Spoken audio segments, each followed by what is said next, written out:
Hi, I'm Max. Hi, and I'm Denise. And welcome back to another edition of Urban Lifestyles. It's going to be that great time of year, the early fall, nice transition weather. It is transitioning. I know what's to come behind this. I'm not excited about it, but I'd rather take hot weather, sweating all day long, and my mind goes to those who have to be out into the elements. Yeah. And you can survive hot and sweaty, but when it gets cold and brittle, you cannot survive. It's hard. It makes it really tough Yeah. outside. But as I said, we've got a great show today. Some of the things we're going to be talking about is MSD, LG&E. Good Time has had one of their last events of the spring. Also a segment we did with State Farm and the St. James Art Festival. We'll take a quick break and back with more right after this. Cycling is more than just getting from one place to another. It's healthy, social, good for the environment, and anyone can do it. We at Middletown love cycling and really love helping others discover a new passion. Stop in today and let our friendly, knowledgeable staff help you get started. We cater to beginners as well as experienced cyclists. We're a local business that cares about our community because we are a part of the community. Come in today and get on a bicycle that fits your needs and improve your lifestyle. Well, Denise, you went out and covered an event that MSD was putting on, so tell us about that.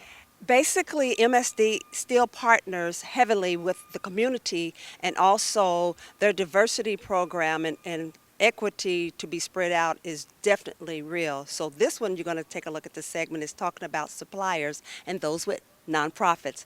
Let's take a look. We're here today doing another segment showing MSD's commitment to the community, just when I think that MSD cannot raise the bar of excellence any higher in regards to their commitment to the community. The event today has me speechless. I want to introduce you to two women who are, I would say, instrumental in today's event with MSD and the Community Connection. I have Sharice Horn, and you are the Director of Community Benefits. And we have Shelby Lockhart, and I'm the Community Benefits Specialist. I came in today, and I'm always seriously overwhelmed at MSD's commitment and outreach and how you all still serve us as a whole community. Share a little bit today about what this event is called and what it's about. Sure. So MSD recently launched our Community Benefits program this past July. The Community Benefits program is really about leveraging our large-scale construction-related and professional service projects and making sure that our community benefits from those capital investments. Okay, so when you came up with this idea, basically it entails like a matching up of sorts, and how do you all come up with the selection and the vetting for it? So this program here, the Community Benefits program, first of all, launched through our disparity study that was released last year, actually. And through that disparity study, it recommended that we formalize a community benefits program. So we already do a lot in the community, but the consultant thought we needed to do a little bit more. So making sure we could really create a water workforce pipeline, making sure that there's economic inclusion for our small businesses and minority businesses. So the Community Benefits Program and this event today was really about making those connections with partnerships with our nonprofits and firms who are already committed to working with MSD. Now, what I liked about it, because it looked as if we were doing speed dating, can somebody share about that process and the matchup? So today we have vetted community organizations as well as firms that are working on MSD projects to, I guess, give them the opportunity to match make, and nonprofits get the opportunity to share with the firms a little bit more about their organization, their needs, their goals, their visions, just to make that process a little easier on our firms working on our projects. So I did hear you all speak in regards to that, like as if it's a three-pronged approach of a development of education, finances, and workforce. Is that right? Yes. So the Community Benefits Program it's a triple bottom approach. It's economic, social, and environmental. So making sure there's a connection between the three. So the firms who bid on MSD projects will be making a voluntary commitment at no cost to MSD or to our ratepayers. They will make a voluntary commitment to focus on workforce, education, or economic development with vetted nonprofits in our community or our schools within Jefferson County. So knowing MSD, some of the projects, how do you ensure that the commitment will follow through? So we will be tracking those commitments once they volunteer through the program. That's what we do at MSD. We vet and track. So we will be tracking those commitments to make sure they have the firms that they have committed to, or the nonprofits or schools that they have committed to, they actually receive the benefits or the commitments that they have committed. So what are you all's thoughts in closing about how well today's event went? I was greatly impacted by today's event. I personally learned a lot about the various nonprofits that I didn't know about before. So I think it was a win-win for both the firm and the nonprofit, because if anything else, they left here today meeting new people and just learning the great work that's going on in our community. And I'm just glad that MSD was a part of this. And you, Cherie? I am pleasantly surprised, as always. You never know what you're going to get out of these events. And I was really excited, first of all, that our firms are committed to the program because they come every month. This will be a monthly event, so they will be coming every month. And they will be sitting at the table listening to the various nonprofits explain what their needs are. So I'm excited about that connection there. I'm excited about the nonprofits and them learning about what we do at MSD.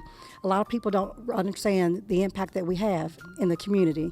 So to be able to share that information as well on the need that we have in the community, the impact that we provide to the community, and not only that, the economic impact that we have in the community. So it's a win, as Shelby said, a win-win for all.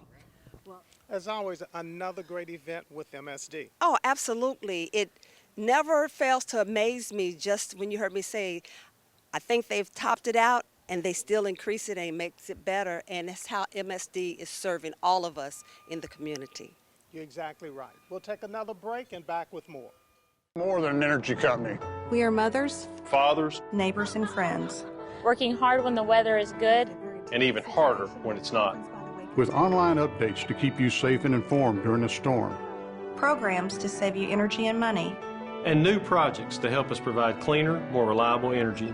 We're more than an energy company. We are LG&E. We're LG&E. We are LG&E. Our energies go to serving you. You know, as we close out the spring, we had an opportunity to do a couple of events. Good Timers had their last day party, and of course, St. James Art Fest was going on. So take a look at these.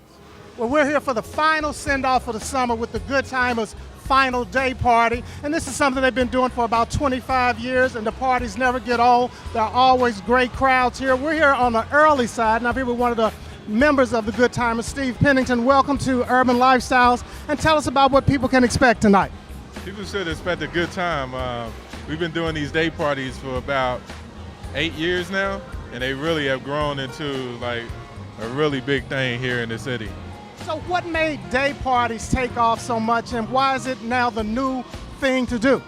Well, I mean, hey, you can hang out during the day, get home, and you know, tuck your kids in if you need to get ready for work. So you don't have to hang out all night, you know. So a lot of people like that and just kind of, you know, unwind during the day and then go home and go to bed, you know. And when you all have the day parties, they always have different themes. You do them in a lot of different locations around the city. So what's the theme of this one tonight? This one here is going to have multiple different areas. So we have 4 different party areas. We have an old school room with 2 DJs, and then we have we had 2 new school rooms, live performances, and, you know, have hookahs set up. You know, it's just nice. It's a really diverse, you know, situation. And you all have a huge following. As you said, you've been doing this for about 25 years. So what would you estimate your following to be? Man, well, we have probably about 40,000 emails that we use, and then social media, our graphs is 25,000 or more. And we have a text blast that we use as well. So it's we can reach a lot of people in the city just at the push of a button. And you know, another great thing about this event, it really appeals to the professional crowd. So is that by intention? Absolutely. With Louisville, we always try to gear our parties and ensure it's really comfortable, it's safe, and everyone has a great time. So whether you're professional, white collar, blue collar, you know, we want everyone to come together, have a great time, just kind of relax. And so tonight, you're starting at 5 o'clock, you go until about 10 o'clock. Yes. And so after the day party is over, so what's going to happen for the fall and for the winter?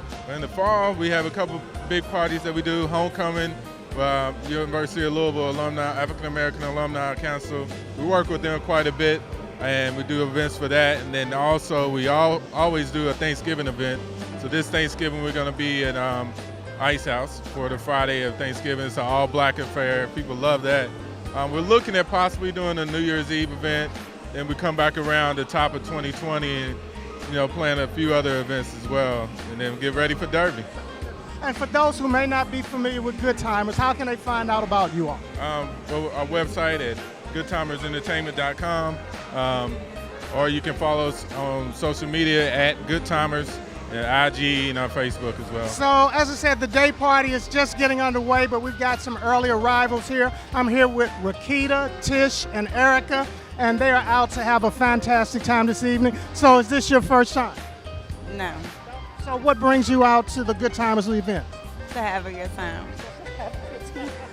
All right, and how about you? To have a good time, to, enjoy this one is the last day party, so just coming out to enjoy myself on a wonderful Sunday. And I like the atmosphere as well. And for you, what makes this kind of event so special? Just being with friends, family, and enjoying the last day party.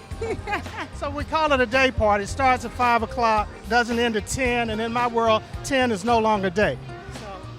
Well, it's a day party because most parties in Louisville starts jumping around 10 o'clock to about 3. So when you're over at 10, it gives you enough time to go home, get yourself together to start the work week. And that seems to be the central theme. Everybody's concerned about getting to work on Monday morning. They want to be fresh to make those dollars, right? Absolutely. And how about you? You want to tell us why you're here as well? Has this been your first Good Timers event? No, I support them a lot. I just came out tonight. I wanted to spend the evening with my daughters. You know what I'm saying? So we thought we'd kick it, finish it off with the last of the year. It's the last one of the year, ain't it? Last day party. That's what they said, but then of course they're getting geared up for the fall and the winter. They're tricking us then. Yeah. It won't be a day party. I know. Yes, that's right. And the good thing about these events is that they're great environments and you get to see a lot of different aspects of the city. Exactly. I hope they get a good crowd tonight. Right now it's kind of early, but y'all doing good, man. We're here with some of the early guests for the Good Timers event, and this is Margaret and Marlon. Welcome to Urban Lifestyles, and what brought you out to this event tonight? We just wanted to come out and have a good time. Now, have you attended before? Yes. So what do you think about the event? They're pretty good. I enjoy them. And how about you? Is this your first one? First one ever. So what are some of the things that you've heard about it? She just brought me here. I'm just trying to figure out what's going on. I'm from Nashville, Tennessee, so hey. So are day parties big in Nashville? They are. They are. So from your perspective, what makes day parties the new thing? You got a lot of working professionals. And a lot of working professionals don't want to stay out till 2, 3 o'clock in the morning. So the day party gives you the opportunity to do what you need to do and still get back home so you can go to work tomorrow. The Good Timers, they've been doing this. I didn't realize it's been almost 25 years that they've been putting on these parties and just giving people something really nice and upscale to do. I mean, the name itself, Good Timers. You're having a good time. That's it. And people were definitely enjoying themselves down on 4th Street Live. And then, of course, the St. James Art Festival. It's something that never gets old, and it's just been going on. The crowds just keep getting bigger and bigger and bigger every year, and it's just a great time. Just when you think you've seen all the talent that there is, here come new and emerging artists, and their imagination and creativity is profound. It's so profound. Yeah, and then another thing about it is not only is the arts and crafts, but people open up their homes. We got an opportunity to go to a couple of day parties, and it was just a lot of fun all the way around. And the weather was great. Yes, you could not beat the weather. We'll take another break and back with more. An energy company. We are mothers, Fathers. neighbors, and friends. Working hard when the weather is good. and even harder when it's not. With online updates to keep you safe and informed during a storm. Programs to save you energy and money. And new projects to help us provide cleaner, more reliable energy. We're more than an energy company. We are LG&E. We're LG&E. We are LG&E. Our energies go to serving you. Hello, my name is James Brooks. I've been with the water company now for 13 years. I am in the back office portion of customer service. The best part for me is just seeing the fruits of my labor, being able to work directly with a customer, and I've been here now 13 years, so I have a rapport with a lot of customers, and both inside the office and out. So just seeing the benefits of what I get to do live, it's very beneficial for me. Best part of my work day, probably the end, because everything that I do, I get to see the end result immediately. There's not much in my position that I have to wait to see the results of, so seeing my list of work that I've gotten done for the day, that helps. Patience is probably the biggest skill that you have to have in the position that I'm in and the ones that I've been in prior to now. You can't take it personally. You have to keep a level head because they're not actually speaking with or at you, and it's kind of hard in the beginning to not take it that way. So one of the biggest things that I've learned is how to understand that they're not directing it directly at me. I'm their vessel to get the point across to the company. So having patience and that kind of even demeanor really does help. That's one of the biggest things I think that someone should have is patience. Well, working with Louisville Water Company in my time, that was one of the first things that I noticed. We had a banner in the wall in the atrium that basically said we had the country's greatest water, and for multiple years running, And so we have something that we do where we take our bottles on vacation with us or in places. So I look at myself as an advocate. Everywhere I go, I test the water, make comparisons. I keep my bottle with me everywhere I go. So I make sure that wherever I'm at, I let them know that this is the greatest water.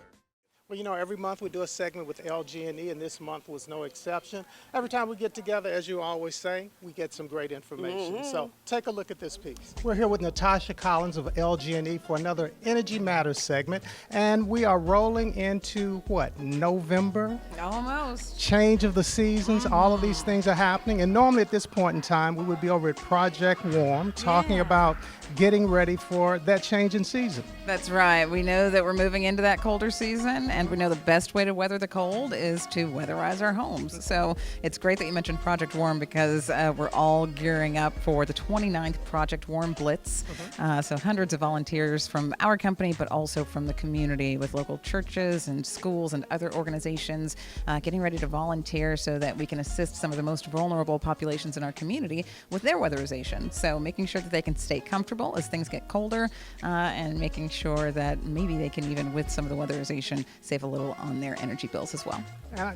It's just commendable, the work that you all do in the community. And 29 years, that's really a testament to you all's commitment to the community. Yeah, Project Warm was a big partner of ours. It was actually an employee of ours that helped to found the organization, or at least was part of the organization when they got founded. So always has a close place in our heart, of course, but we want to make sure that all of our customers are taken care of during the colder season. And so weatherization and efforts like this that combine, our efforts with those in our community is really critical in making that happen. All right, and speaking of making it happen, you've got some great stuff here. I love it when you have gadgets. So we've got some things. So tell us what we're going to be looking at today. Yeah, we have some props here, and these aren't unlike what we talk about when we have, the Blitz, because a lot of what we do with the Blitz involves some of these purple items that you see down here, the foam rope, and also some of this kind of puttyish tape, because what you want to do when you start thinking about the colder season is you want to start sealing up some of the leaks and gaps in your home. So you want to check and see if you have any leaks, and one of the ways you can do that, they say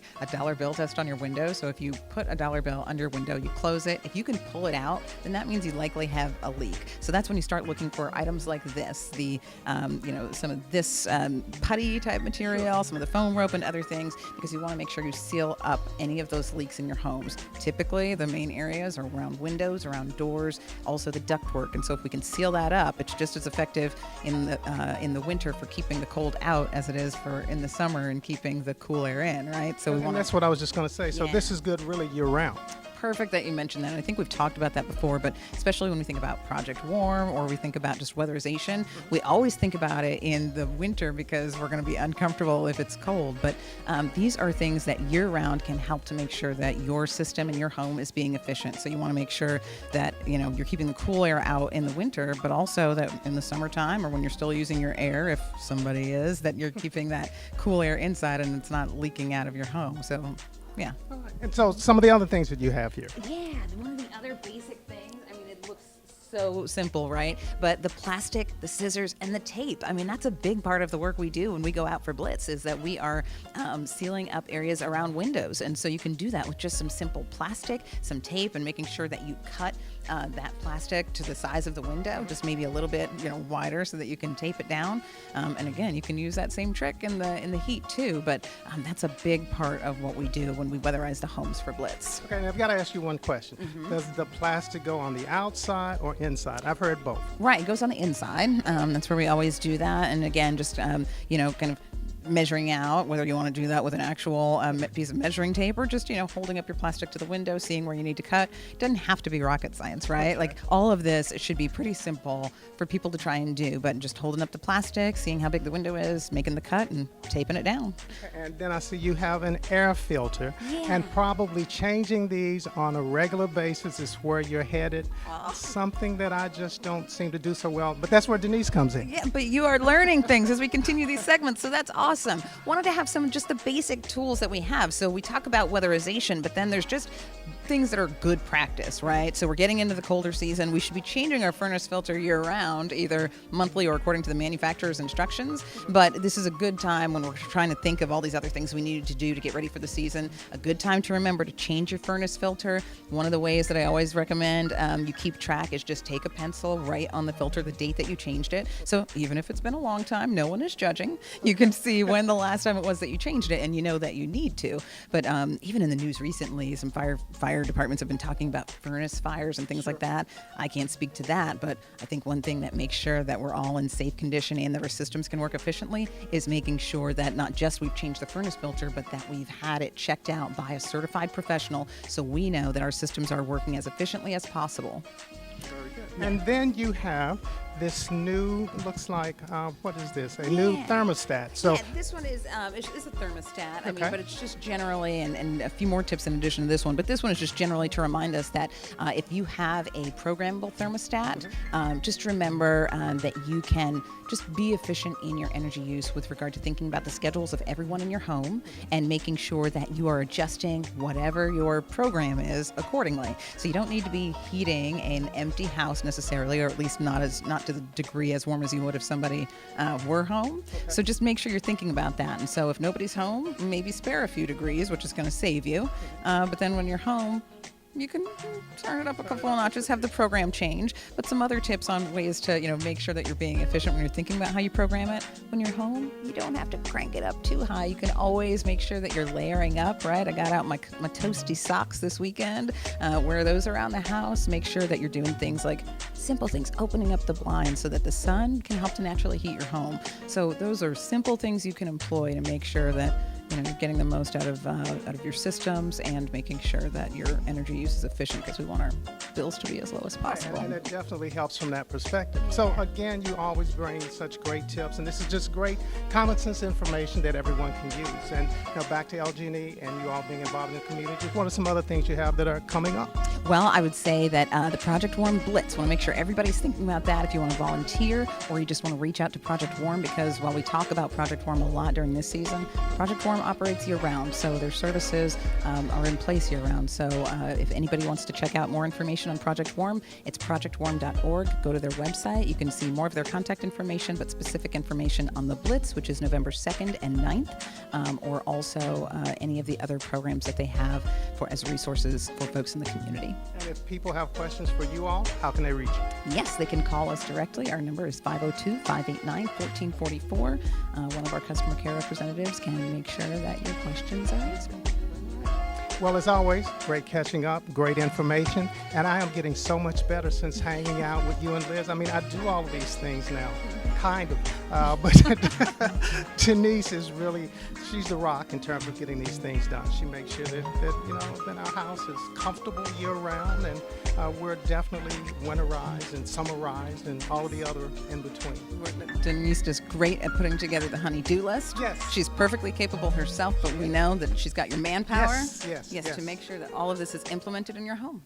Whether if you're a homeowner or an apartment owner, you need to make sure that you've got your home, auto, car, life insurance, all of those things covered. So, Ivy, what do you have for us this week?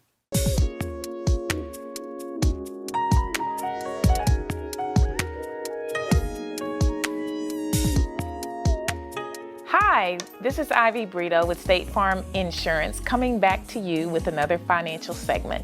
As I mentioned last time, October is National Small Business Women's Awareness Month, and so I want to congratulate all the small business women owners who are out there making a difference as entrepreneurs every day. One of the things that I talked about last week was business insurance if you have a business outside of the home, and today I want to talk about small businesses inside the home. A lot of people have full-time jobs, but there are a lot of people who work from home. And regardless of what your small business is in the home, there's certain components of a business policy that are important to you. So you've worked hard for that small business. And one of the things you want to make sure of is that it's properly covered. So for some small businesses, extending the coverage from your homeowner's policy is adequate. All you have to do is increase the limits and make sure that there's an extension to the business pursuit in your home. If you choose not to do it that way, for example, if you have a more comprehensive small business at home, then you want to get your own business policy for that particular small business. Again, you want to make sure your personal property is covered. You want to make sure that you have adequate liability insurance, workers' comp insurance if you have an employee at home. And also, the last thing that's important is if you use your personal auto for more than 50% of your business, it's important to you that you get that auto classified as a commercial auto vehicle so that you can make sure that you extend liability coverage accordingly. Last week we had a small business workshop. If you missed that workshop, feel free to reach out to me again as well. I'll be happy to go over your policy with you. My office number is 502-449-1362. If there's enough demand, we will have another business insurance policy. So if you'd like a business workshop, if you'd like to attend, please again, give me a call, 502-449-1362. Max and Denise, back to you. Well, you know what? I think that's our show. That's our time. And we'll see you back here next time on Urban Lifestyle. Bye. Bye-bye.